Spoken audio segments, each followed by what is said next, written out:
Welcome to Fight Wrestler. I am Andrew Sennedra, and this is the Donut Master, Captain Witchfingers.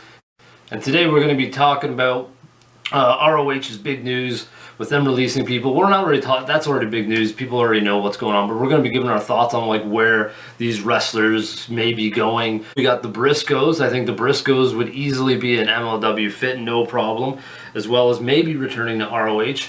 Well, I think he's going to speak on this. But do we want to see them on a bigger platform finally? And AEW would be a bigger platform for the legendary, probably one of the best tag teams for longevity and accomplishments in all of tag team wrestling is the Briscoes. Yeah, and we heard the Briscoes were in AEW, and like I always thought they were hanging around. Right? Yeah, in the crowd and fan area. So I've always noticed they're really good, but they've always stayed in one promotion. So I always wanted to see them wrestle like other wrestlers, like MLW, AEW, just somewhere else. That'd be cool to see just more matches in general, or yeah, or whatever. See them face some new teams and what AEW has, or any of those guys. Would be interesting to see, what they would be like on TV all the time. Finally getting that shot, that would be really cool for them. Josh Woods, I think, is a very strong up-and-comer, awesome wrestler, technical guy. Has had some great matches with Silas Young and Jonathan Gresham.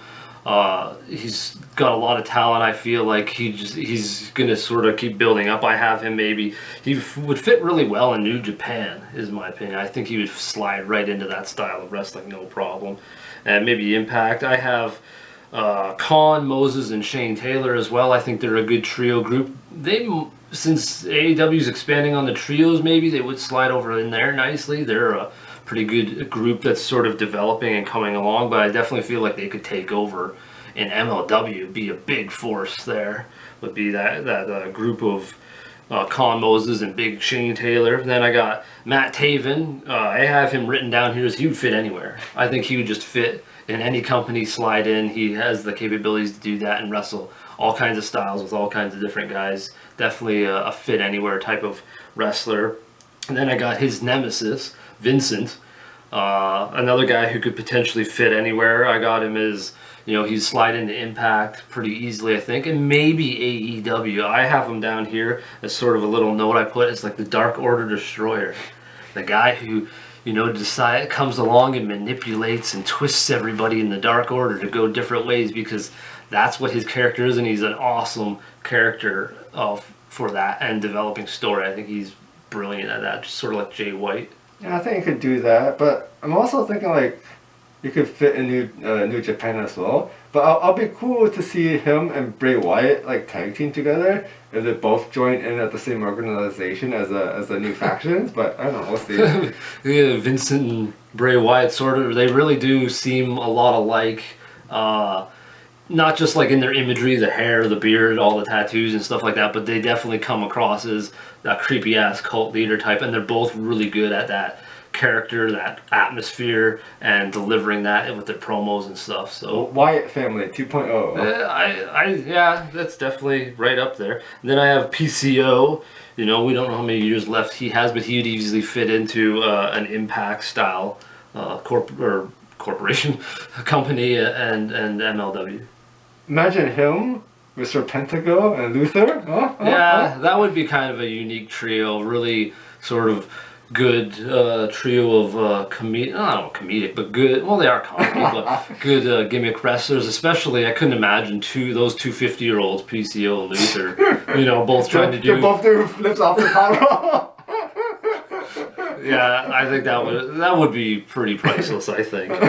Then I got Ray Horace, him as El Dragon Azteca from Lucha Underground. I have him all over the place. Impact, MLW, AAA. He would really fit in all over the place, I think.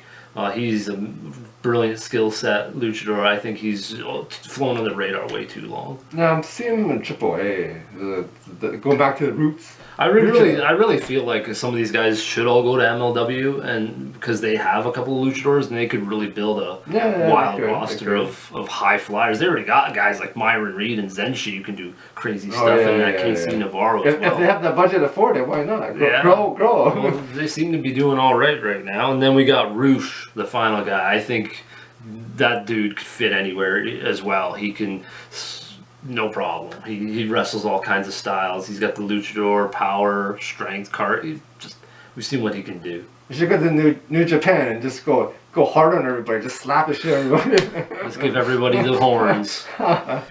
But yeah, that's our thoughts on where we think a lot of the ROH roster will end up or should go, and our thoughts on those guys. Tell us where you think guys should go. We've already seen. That's why I want to make this video, because we already seen Jay Lethal, have his moment in AEW. So we're really interested to see how this plays out for all these guys. It'd be really interesting though. I think it's gonna be a lot of anticipation and curiosity going on the next few months to see what happens with all these awesome wrestlers. So. And feel free to subscribe to Guelph Fight Wrestle Hut for more wrestling, whatever, the stuff we talk about. And until next time, how about some heavy wrestling? What are you laughing at? We're going to be talking about ROH.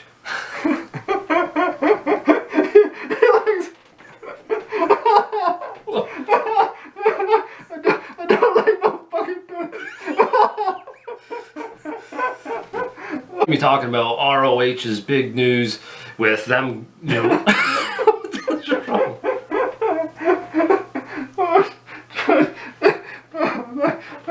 Couldn't get it out of your system then?